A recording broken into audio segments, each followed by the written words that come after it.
உக்ரைனோட அதிபரான விளோடிமிர் Zelensky அவர்கள், அதுக்கப்புறம் நெத்தன்யாகு அவர்கள் ட்ரம்ப் அவர்களை பார்த்திருக்காங்க, பேசியிருக்காங்க, நல்ல மீட்டிங் சொல்லியிருக்காங்க. நெத்தன்யாகு அவர்களும் ஜெலன்ஸ்கி அவர்களுமே நின்று பேசியிருக்காங்க. நிறைய விஷயங்கள் நடந்திருக்கு. இதுல ஜெலன்ஸ்கி அவர்களை பத்தி நம்ம பார்ப்போம். அதுல என்ன சொல்லியிருக்கேன்னா, ரொம்ப குட் இன்ட்ரெஸ்டிங்கான மீட்டிங் ட்ரம்ப் அவர்களோட நடந்துச்சு. நான் நினைச்ச மாதிரியே நடந்துச்சு. ரொம்ப சந்தோஷமா இருக்கேன். லைசன்ஸ் கொடுத்துட்டாரு. இதுக்கப்புறம் யாருக்கிட்டையும் போய் கேட்க வேண்டியதில்லை. நாங்களே எங்களுக்கு வேணுங்கிறத தயாரிச்சுக்கணும். அதாவது அமெரிக்காவோட ஆயுதங்கள் உக்ரைனுக்கு கொடுக்கறதா சொல்றாங்க இல்லையா, இந்த ஏர் டிஃபென்ஸ் சிஸ்டம். ஸோ அதுக்கான காப்புரிமை. ரெண்டாவது வந்து பாத்தீங்கன்னா, உள்நாட்டிலே தயாரிச்சுக்கோங்க, டெக்னாலஜியும் கொடுத்துருவாங்க. உதிரி வாங்க அப்படின்னு கேள்வி வருது இல்லையா. எல்லாத்தையும் வந்து பண்ண கொடுத்துருவாங்க. அது சப்ளை லைன்ல அவங்க ரெடி பண்ணிக்கணும். சிலதெல்லாம் அமெரிக்காவே சோர்ஸ் பண்ணுவாங்க. அதுக்கு பதிலாக உக்ரைன் பண்ணி அவங்க பார்த்து பண்ணிக்குவாங்க. இதுக்கப்புறம் ஜெலன்ஸ்கி அவர்களுக்கு யானை பலம் கிடைச்சது அப்படிங்கிறத இருக்கு இல்லையா. இன்னொரு பலமும் கிடைச்சிருக்கு. விட்டாஃப் அவர்கள், அப்புறம் குர்ஷ்னர் அவர்கள். இவங்க இந்த பேச்சுவார்த்தைக்காக ரஷ்யாவுக்கும் உக்ரைனுக்கு நடுவுல அல்லோல பட்டுக்கிட்டு இருந்தாங்க. இதுல வந்து பண்ண ரஷ்யாவுக்கு தான் போயிருக்காங்க. ரஷ்ய அதிபரான விளாடிமிர் புட்டின் அவர்கள் தான் பேசிட்டு இருந்தாங்க. ஆனா முறையா வந்து பாத்தீங்கன்னா, இவங்க பேச்சுவார்த்தை அப்படின்னு கலந்துக்கிட்டதுக்கு அப்புறமா உக்ரைனுக்கு போய் விசிட் பண்ண போறாங்களா. அடுத்த 2 வாரத்துல வந்து பாத்தீங்கன்னா போவாங்க அப்படின்ட்டு இருக்காங்க. இதே கதைத்தான் ரஷ்யாலேன்னு சொன்னாங்க. ரஷ்ய அதிபரான விளாடிமிர் புட்டின் அவர்கிட்ட பேசும்போதெல்லாம் வருவாங்க நம்ம ஆளுங்க வருவாங்க, அவங்களும் வழி மேல் வெளி வைத்து பார்த்துக்கிட்டு இருக்காங்க, எட்டி பார்த்துக்கான். இதுல குஷ்னர் அவர்களும் விட்டாஃப் அவர்களும் வந்து பாத்தீங்கன்னா அடுத்த 2 வாரத்துக்குள்ள ஸ்பெஷல் என்வாய் அமெரிக்க அதிபரான டொனால்டு ட்ரம்ப் அவர்கள், தேவதூதர் அவர்களோட அருள் பொருந்திய விட்டாஃப் அவர்கள், அப்புறம் குஷ்னர் அவர்கள் வந்து உக்ரைனுக்கு போவாங்க. அதாவது அக்ரிமெண்ட் போறதுக்கு தான், இந்த பேச்சுவார்த்தை மூலியமா சுமூகமா தீர்வு பண்றது அப்படிங்கிற பேச்சுல என்ன பண்ண போறாங்க, அங்க போய் என்ன செய்வாங்க, போவாங்களா, என்ன பண்ணுவாங்க அப்படிங்கிறது வெயிட் பண்ணி தான் பார்க்கணும். பட் இதெல்லாமே அடுத்தடுத்த அதிர்வலைகள். ஏன்னா இது வரைக்கும் அவங்க கீவுக்கு போனதே இல்லை, உக்ரைனுக்கு போனதே இல்லை, இப்பதான் ஃபர்ஸ்ட் டைம் போறாங்க. ஸோ போய் என்ன மாதிரியான அமைதி பேச்சுவார்த்தையா இல்லை என்ன மாதிரியான பேச்சுவார்த்தை செய்ய போறாங்க அப்படிங்கிறது பார்த்துடலாம். ஏன்னா இந்த டைம்ல தான் அவருக்கு ஜெலன்ஸ்கி அவர்களுக்கு மேனுஃபேக்சர் பண்ணக்கூடிய லைசன்ஸ் எல்லாம் கிடைச்சிருக்கு. ஸோ இந்த டைம்ல அமைதி அப்படின்னா எப்படி? ஏன்னா உக்ரைன் வயலண்டா ருத்ர தாண்டவம் ஆடிட்டு இருக்காங்க ரஷ்யாக்குள்ள. அதாவது இதுக்கு முன்னாடி ரஷ்யா ஆடுனாங்கன்னு வைப்போம். ஆனா இப்பெல்லாம் வந்து பார்த்தோம் உக்ரைன் தான் ஆடுறாங்க. உக்கிரமா ஆடுறாங்க உக்ரைன். உக்கிரமாக ஆடிய உக்ரைன் அப்படிங்கிறது வேணா வைக்கலாம் அந்த மாதிரி. ஏன்னா வைல்டு பெரிஸ் அந்த வேர் ஹவுஸை போட்டு மாத்துறாங்க உக்ரைன். ஸோ ரைசன் பகுதியில் இருக்கக்கூடிய ஒரு வேர் ஹவுஸ் மேல அடிச்சுக்கிறாங்க. நேற்றுக்கு வந்து மாஸ்கோ மேல அடிக்க ட்ரை பண்ணாங்க. பட் அதை ப்ரொடெக்ட் பண்ணிட்டாங்க. பட் இருந்தாலும் அதுக்கு பக்கத்துல இருக்கக்கூடிய ஃபெசிலிட்டி மேல விழுந்துருச்சு. அதுவும் வைல்டு பெரிஸ் தான். ஸோ பக்கத்துல ஒரு ஃபெசிலிட்டி மேல விழுந்திருந்தது. இப்ப ரைசன் பகுதியில ஹெவியான இழப்பு. இதுல 2 வேர் ஹவுஸ் ஃபெசிலிட்டி வந்து பாத்தீங்கன்னா ரஷ்யால இருக்கு. இவங்க ரஷ்யாலே வந்து பாத்தீங்கன்னா அப்படிங்கிறத பாத்துக்கிட்டு இருக்காங்க. என்னன்னா வைல்டு பெரிஸ் அப்படிங்கிறது முழுக்க ரஷ்யர்களால ஓன் பண்ணக்கூடிய ஒரு கம்பெனி. இதே ஓசோன் இன்னொரு கம்பெனி இருக்கு, OZON, அது போல ஒரு கம்பெனி இருக்கு. அந்த கம்பெனில வந்து அமெரிக்கா, பிரிட்டனு, பிரான்ஸ், இது போல பல நாடுகளோட இன்வெஸ்டர்ஸ் கலந்த ஒரு வேர் ஹவுஸ். அது அந்த வேர் ஹவுஸ் மேல ஒரு சின்ன பிசிறு கூட விழ மாட்டேங்குது. இந்த வைல்டு பெரிஸை மட்டும் வந்து பாத்தீங்கன்னா போட்டு தள்ளுறாங்களே எப்படி? அதுவும் அங்கதானே இருக்கு, அது ஆயுதங்களுக்காக பயன்படுத்த மாட்டாங்களா அப்படின்ற கேள்விகள் இருக்கு. அதெல்லாம் இன்சூரன்ஸ் ஆயிருக்கு. மேற்கு நாடுகளோட பணக்காரர்களோட இன்சூரன்ஸ் இருக்காங்க. அவங்க வந்து பாத்தீங்கன்னா ஆட்சியை கலைச்சிருவேன் அப்படிங்கள மிரட்டுவாங்களா இருக்கும். இல்லைன்னா அந்த டார்கெட்ல வைக்கக்கூடாது அப்படிங்கிறது போல அழுத்தங்கள் போகுமா இருக்கும். உக்ரைன் வந்து பண்ண இப்போதைக்கு வைல்டு பெரிஸ் தான் வைல்டா அடிச்சுக்கிட்டு இருக்காங்க. ஸோ ரைசன் பதில ஹெவியா அட்டாக் பண்ணிட்டு இருக்காங்க. ஸோ இது எல்லாமே நடக்கக்கூடிய விஷயங்கள், இதெல்லாம் உள்ள இருக்கக்கூடிய விஷயங்கள். ரஷ்யர்கள் வந்து பார்த்துட்டு இதுதான் செய்தியா அப்படிங்கிறது போல அவங்க தரப்புல இருந்து கொஞ்சம் அதிருப்திகள் ஆயிட்டு இருக்கு. அதாவது இந்த பிரச்சனை எல்லாம் முடிஞ்சதுக்கு அப்புறமா அந்த ரஷ்யன் சார் இருக்கு இல்லையா, ஃபாரின் கம்பெனிஸ் இன்வெஸ்ட் பண்ணிக்கிறாங்க இல்லையா, ஸோ அவங்க எல்லாம் இழப்பீடு கொடுத்துருங்க வைல்டு பெரிஸ்க்கு அப்படின்னு போல சட்டம் போட்டாங்கன்னா என்ன ஆகும் அப்படிங்கிற கேள்விகள் இருக்கு. இதுக்கப்புறம் மேற்கு நாடுகள் சார்ந்து, அதுவும் குறிப்பா UK போல நபர்கள்ல யாராவது வந்து ரஷ்யால இன்வெஸ்ட் பண்ணாங்கன்னா ஏற்பட்ட இழப்புக்கு நஷ்டீடு கொடுத்துட்டு வந்து சேர்ந்துக்குங்க அப்படிங்கிறது போல வந்து பாத்தீங்கன்னா சட்டம் ஏதாவது போட்டாங்கன்னா என்ன ஆகிறது அப்படிங்கிற கேள்வி இருக்கு. ஸோ இது போல பல விஷயங்கள் வந்து பாத்தீங்கன்னா கருத்துக்கள் எடுத்துக்க வேண்டியதா இருக்கு. இதுக்குதான் பேச்சுவார்த்தை ஆன் ரஷ்யன் டேர்ம்ஸா ஆன் EU டேர்ம்ஸா அப்படிங்கிற கேள்விகள்லாம் இருக்கு. ஏன்னா பேச்சுவார்த்தை இப்ப வரைக்கும் சுமூகமா முடியல, உக்ரைன் தோத்துமே முடியல அப்படின்னா அதுக்கான காரணங்கள் இதுதான். சமீபத்துல வந்து பாத்தீங்கன்னா பேங்க் எல்லாமே வந்து ஜெர்மனில சண்டை பிடிச்சிக்கிட்டு இருந்தாங்க. பேங்க்குக்கும் கம்பெனிக்கு நடுவுல. அது ஒரு தனி கதை. பட் நான் உங்களுக்கு லைட்டா தொட்டு விட்டுட்டு போயிடுறேன். என்னன்னா ரஷ்யாவுக்கு வந்து பாத்தீங்கன்னா இன்வெஸ்ட் பண்ணி ஒரு டெர்மினல், கேஸ் டெர்மினல்ல கட்டணும். அது $1 பில்லியன் ப்ராஜெக்ட். ஒரு கம்பெனி கிட்ட அவ்வளவு இருக்குமா? ஜெர்மனி சேர்ந்த ஒரு கம்பெனி இருக்காது. ஸோ அதனால அந்த கம்பெனி என்ன பண்றாங்கன்னா, கொலோட்ரலா வந்து பாத்தீங்கன்னா போய் பேங்க்ல கேக்குறாங்க. ரஷ்யா வந்து பாத்தீங்கன்னா அவங்களுக்கு பணம் கொடுப்பாங்க. அவங்க அந்த பில்டிங்கை கட்டுவாங்க. ஜெர்மனியோட ஒரு கம்பெனி. ரஷ்யா என்ன கேட்பாங்க? நான் உனக்கு பணம் கொடுத்துருவேன், கொடுத்ததுக்கு அப்புறம் நீ வாங்கிட்டு ஓடி போயிட்டீங்கன்னா அப்படிங்கள கேட்பாங்க இல்லையா? ஸோ அதனால என்ன பண்ணுவாங்கன்னா, ஜெர்மனியில இருக்கக்கூடிய பேங்க் எல்லாம் நான் கேரண்டி தரேன், நமக்கு தெரிஞ்ச பையன் தான், விட்டுட்டு ஓடினானா நான் பிடிச்சி அவங்ககிட்ட வசூல் பண்ணிக்கிறேன், உனக்கு காசு நான் தரேன்னு சூரிட்டி லெட்டர் கொடுப்பாங்க. அப்படி சூரிட்டி லெட்டர் ரஷ்யா கிட்ட இருக்கும்போது அந்த கம்பெனி எல்லாம் கட்டிட்டு இருப்பாங்களா, அந்த EU சேர்ந்த கம்பெனிஸ், ஜெர்மனியோட கம்பெனி எல்லாம். ஸோ அப்படி கட்டும்போது சாங்ஷன் ஆகி போச்சு. இப்போ எதுவும் பண்ணாதீங்க, ப்ராஜெக்ட்ஸ் எதுவும் பண்ணாதீங்கன்னு கவர்மெண்டோட அழுத்தம். ஸோ அதே போல காசை வாங்கிட்டு அந்த ஆள் கட்டாம விட்டுட்டு போயிட்டார். விட்டுட்டு போனதுக்கு அப்புறமா என்ன நடக்கும்? அதெல்லாம் ரஷ்யா கையகப்படுத்திடுச்சு. ஸோ அப்ப அங்க இருக்கக்கூடிய பேங்க்ல இருக்கக்கூடிய அசெட்ஸ் எல்லாத்தையும் வந்து பாத்தீங்கன்னா ரஷ்யா சுப்ரீம் அவங்க கோர்ட்ல கேஸ போட்டு ரஷ்யா அரசாங்கம் வந்து பாத்தீங்கன்னா அந்த பேங்கோட அசெட்ஸ்ல இருக்கும்ல அதெல்லாம் எடுத்துக்கிட்டாங்க. ஸோ இப்ப எடுத்துக்கிறதுனால அந்த பேங்க்குக்கு வந்து பண்ண அதெல்லாம் நட்டம். இப்ப இந்த பேங்க் என்ன கேக்குதுன்னா, உன்னால தாண்டா அவன் என்னோடது எடுத்துக்கிட்டான், நீ என்கிட்ட காசு கொடு அப்படிங்கிறது போல பேங்க் எல்லாம் வந்து பாத்தீங்கன்னா ஜெர்மனியோட கம்பெனி, ஜெர்மன் EUவோட கம்பெனி பேங்க் எல்லாம் EUவோட கம்பெனியவே கேட்கிறாங்க. கேஸ் போட்டு அது ஒரு அமளி மொழி போயிட்டு. ஸோ இதுதான் இங்க நடக்குது. ரஷ்யாவை பொறுத்த வரைக்கும் நான் பணத்தை ரெக்கவர் பண்ணிட்டேன், உனக்கு வேணுங்கிறத நீங்க பேசிக்கங்க அப்படிங்கிற வச்சிருக்காங்க. ஸோ இது போல நடந்துச்சுன்னா பல கம்பெனிஸ் திவாலாகும், பல பேங்க் திவாலாகும். இதெல்லாம் பேங்க்குக்கும் தெரியும், கம்பெனிக்கும் தெரியும். இந்த அரசியல்வாதிகள் தான் வந்து பாத்தீங்கன்னா இதுல விளையாடணும். இதுல காய் நகர்வுகள் அவங்கதான் செய்யணும். இல்லைன்னா எல்லாம் தலையில துண்டை போட்டு போய் உட்காந்துக்குவாங்க. போய் உட்காந்துட்டாங்கன்னா அப்புறம் போக வேண்டியதான். மக்களுக்கு வேலை இருக்காது, திண்டாட்டம், ரிசெஷன், ஏகப்பட்ட விஷயங்கள் வந்துடும். ஸோ இது எல்லாமே அடுத்தடுத்து ட்ரிகர் ஆயிட்டு இருக்கு. வால்வோல கம்பெனில வந்து பாத்தீங்கன்னா வேலைக்கு ஆட்கள் குறைப்பு, பைப் மேனுஃபேக்சரிங் கம்பெனில ஆட்கள் குறைப்பு, தொடர்ந்து வேலை நிறுத்தம், இது போல பல்வேறு விஷயங்கள், செய்திகள். எக்கனாமிக்கல் ரீதியா போனீங்கன்னு வச்சுக்கோங்களேன், அது ஒரு பெரிய டாபிக். அது இன்ட்ரெஸ்ட் இருக்கிறவங்க கேட்பீங்க. பட் அந்த நார்மலா அந்த கணக்கு வழக்கெல்லாம் பார்த்தோம்னா சிலருக்குலாம் பிடிக்காது இல்லையா?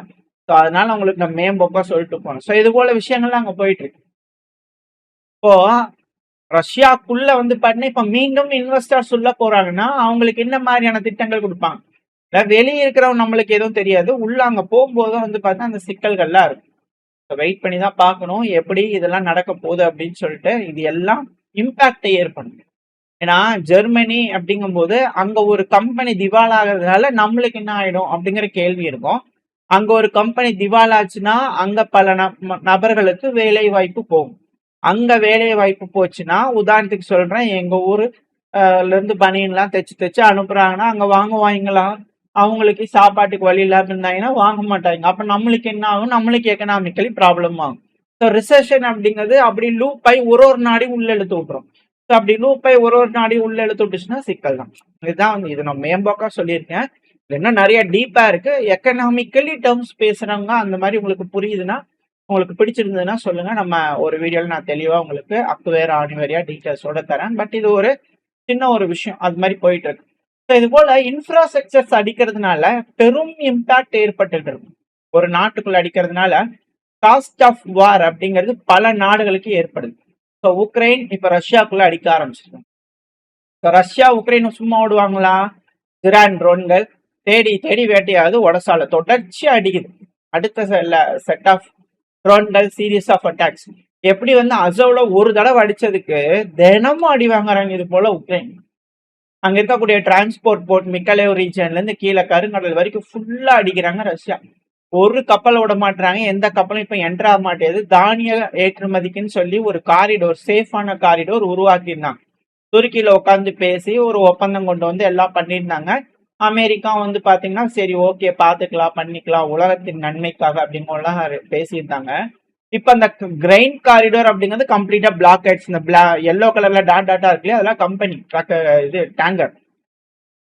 ஸோ ஆயில் ஏற்றுமதி இறக்குமதி, ஆயுத ஏற்றுமதி இறக்குமதி, ஏற்றுமதி இறக்குமதி, அடுத்தது வந்து பாத்தீங்கன்னா தானிய ஏற்றுமதி இறக்குமதி, எல்லா கப்பலும் வந்து பாத்தீங்கன்னா ரொமேனியாவோட நிக்குது. அதை தாண்டி போக மாட்டேங்குது. எந்த கப்பலும் ரிஸ்க் எடுக்க மாட்டாங்க. ஏன்னா ரஷ்யா எல்லா கப்பலையும் எந்த ஒரு பாகுபாடு இல்லாம அடிக்கிறாங்க. ஸோ இது ரஷ்யாவோட எஸ்கலேஷனா இருக்கு. தொடர்ச்சியா மிசைல்கள், ட்ரோன்கள்ன்றது இந்த ஒடசால இருக்கக்கூடிய அந்த ஒப்லாஸ்ட்ல இருக்கக்கூடிய மிக்கலே ஒப்லாஸ்ட்ல இருக்கக்கூடிய எல்லா போர்ட்டுகளையும் அடிக்கிறாங்க. இது பேரிழப்புகளை உண்டாக்கிட்டு இருக்கு. இது தானிய ஏற்றுமதிக்கு ஒரு உதாரணம்னா, ஆப்பிரிக்க நாடுகள் பல நாடுகள் வந்து பாத்தீங்கன்னா உக்ரைனோட தானியம் அங்கிருந்து ஏற்றுமதி, அது ஏன்னா ஃபுட் வீட் பேஸ்கெட் ஆஃப் யூரோப் அப்படிங்கிறத சொல்லுவாங்க உக்ரைன். அது மாறிடுச்சு நிலைமை. பட் இருந்தாலும் அந்த பகுதியிலிருந்து ஏற்றுமதி பண்ணக்கூடிய தானியங்கள் பல நாடுகளுக்கு வந்து பாத்தீங்கன்னா மலிவு விலையில கிடைக்குது. இப்ப அந்த தானியம் இல்லை அப்படின்னா தானியத்தோட விலை வந்து பாத்தீங்கன்னா அதிகரிச்சிடும். ஸோ உணவு பற்றாக்குறை ஏற்பட ஆரம்பிச்சிடும். இதுதான் இங்க இருக்கக்கூடிய விஷயம். ஆல்ரெடி உக்ரைன்ல எண்ணெய் ஏற்றுமதி பெருமளவுல தடைபடுது, இந்த சூரியகாந்தி எண்ணெய் அப்படிங்கிறதுனால. நம்ம எந்தெந்த நாடுகள் கிட்ட எல்லாம் பேசுறோம் அப்படிங்கறதெல்லாம் பாக்குறோம், எந்த அளவுக்கு சிக்கல் ஆகும்னு சொல்லிட்டு. ஸோ இது போல ஒண்ணு மாத்தி ஒண்ணு வந்து பாத்தீங்கன்னா காஸ்ட் ஆஃப் வார் அப்படிங்கிறது பல நாடுகளுக்கு அதிகரிச்சு. ஸோ இது போல இங்க நடக்குது அப்படின்னா மொபைலைசேஷனை பத்தி பேச ஆரம்பிச்சிருக்காங்க. ஸோ உக்ரைன் வந்து தொடர்ச்சியா மொபைலைஸ் பண்ணிக்கிட்டு தான் இருக்காங்க. ஆனா ரஷ்யா வந்து எப்போ மொபைலைஸ் பண்ணுவாங்க அப்படிங்கிற கேள்விகள். ஸோ அதுக்கு ரஷ்யாவோட முன்னாள் அதிபராக இருந்த திமித்ரி மெத்வதேவ் அவர்கள் வந்து இப்ப செக்யூரிட்டி கவுன்சிலர் இருக்காரு, டெபுட்டி சேர்மேன் ஆஃப் செக்யூரிட்டி கவுன்சிலா இருக்காரு திமித்ரி மெத்வதேவ் அவர்கள். ஸோ அவர் என்ன சொல்றாரு அப்படின்னா, மொபைலைசேஷன்ங்கிறது ரொம்ப தேவையில்லை. ஏன்னா எங்ககிட்ட தேவையான அளவுக்கு ஆளுங்க இருக்கிறாங்க. உக்ரைன் மாதிரியா பன்னிகள் மாதிரி வந்து பண்ணா ரோட்ல போறாங்களா பிடிச்சிட்டு இருக்கிறாங்க. இது வந்து தவறான வார்த்தை, சொல்லக்கூடாதுதான். பட் இருந்தாலும் இவராது கொஞ்சம் டீசெண்டா பேசுறாரு. பட் நம்ம இதே மேற்கு நண்பர்கள்கிட்ட பார்த்தோம்னா தலைவர்கள்கிட்டலாம் முகம் சுளிக்க வைக்கக்கூடிய மாதிரியான வார்த்தைகளை பயன்படுத்துறாரு. பட் இருந்தாலும் இது போல இவர் பேசிட்டார். இது போல அவர் தரப்புல வருது. 2 லட்சம் கான்ட்ராக்ட் சோல்ஜர்ஸ் வந்து பாத்தீங்கன்னா கையெழுத்து போட்டிருக்காங்கண்ணா. H1 2025ல 2 லட்சம் சோல்ஜர்ஸ் கையெழுத்து போட்டு இப்ப களத்துல இருக்காங்களாம். 16,000 பேர் வந்து பாத்தீங்கன்னா வாலண்டியரா இருக்காங்க. 40,000 பேருக்கு நாங்க ரெக்ரூட் பண்ணிக்கிறோம் ட்ரோன் யூனிட்ஸ்க்காக. அவ்வளவுதான். அந்த கான்ட்ராக்டே வந்து பண்ண எக்ஸ்டெண்ட் பண்ணியிருக்கோம். எங்க ஊர்ல எல்லாம் வந்து பாத்தீங்கன்னா எதுவும் பண்ணணும் அப்படிங்கிற நீட் இல்லை, தேவையில்லை. அவங்கதான் வந்து பாத்தீங்கன்னா ஆளுங்க போற வரவங்கலாம் பிடிச்சிட்டு இருக்கிறாங்க. ஸோ எங்களுக்கு அந்த மாதிரி தேவையில்லை. சும்மா ப்ரொபகண்டா பண்ணிட்டு இருக்கிறாங்க. எங்க நாட்டுக்குள்ள பதட்டம் ஏற்படுத்துறதுக்கும் இதுக்கும் எங்ககிட்ட வேணுங்கிற அளவுக்கு ஆளுங்க இருக்காங்க. 20 லட்சம் மிலிட்டரி பவரா வந்து பண்ண புட்டின் அவர்கள் இன்க்ரீஸ் பண்ணியிருக்காரு ராணுவத்தை. ஸோ ஆல்ரெடி அது போல வந்து பார்த்தா இன்க்ரீசிங்ல இருக்கும்போது ஸ்பெஷல் மிலிட்டரியில நாங்கள் ரொம்ப கணிசமான அளவு தான் வச்சுக்கிறோம் ஆட்கள். அதனால ஜென்ரல் மொபைலைசேஷன்லாம் தேவையில்லை அப்படிங்கிற போல திமித்ரி மெத்வதேவ் அவர்கள் சொல்லியிருக்கிறார். ஏன்னா மேற்கு நாடுகள் இதுக்காக தான் வெயிட் பண்ணிட்டு இருக்காங்க. ரஷ்யால மொபைலைசேஷன் பண்ணணும், அதுக்கு கொண்டு வரணும் அப்படிங்கிறதுக்காக பார்த்துட்டு இருக்காங்க. ஆனா இப்ப ரஷ்யா அதை செய்யலை, ஏன்னா அவங்களுக்கு தேவையில்லை. அதனால என்ன தெரியுதுன்னா ரஷ்யா ரொம்ப ராணுவ கட்டமைப்பு அப்படிங்கிறது இன்னும் எந்த ஒரு பிரேக்கேஜுமே இல்லாம இருக்கு. ஸோ ஒரு பிரேக்கிங் பாயிண்ட்டுக்காக மேற்கு நாடுகள் எதிர்பார்க்கிறாங்க, அது வரல அப்படிங்கிறது அதுல இருக்கக்கூடிய ஒரு விஷயம். அது மட்டும் இல்லாம ரஷ்யா அவங்களோட ஏர்பேஸையும் ப்ரொடெக்ட் பண்ணக்கூடிய வேலைகள்ல இறங்கியிருக்காங்க. இந்த லெப்டெஸ்க் ஏர்பேஸ் இருக்கு இல்லையா, ஸோ அங்கெல்லாம் வந்து பாத்தீங்கன்னா ரீஎன்ஃபோர்ஸ்டு கான்கிரீட் ஸ்ட்ரக்சர்ஸை வந்து பாத்தீங்கன்னா உருவாக்கி ஷெல்டருக்குள்ள வந்து பாத்தீங்கன்னா விமானங்களை வைக்கிறாங்க. ரஷ்யா முழுக்க வந்து பாத்தீங்கன்னா இப்ப இருக்கக்கூடிய எல்லா ஏர்பேஸஸும் இப்போ ரீஎன்ஃபோர்ஸ்டு கான்கிரீட்டால மூடப்படக்கூடிய ஃபைட்டர்ஸ்லாம் மூடப்படக்கூடிய ஒரு சூழ்நிலைக்கு வந்திருக்கு. இது உலகத்துல இதுக்கப்புறம் வந்து பாத்தீங்கன்னா இதுதான் ஒரு காமன் ஃபேக்டரா மாறும். ஏன்னா ட்ரோன்கள் அப்படிங்கும்போது சர்ப்ரைஸ் அட்டாக்கா அடிச்சுட்டு அதுக்கப்புறமா போர் அறிவிச்சாங்கன்னா பெருமளவுல விமானங்களோட எண்ணிக்கை போயிடும்.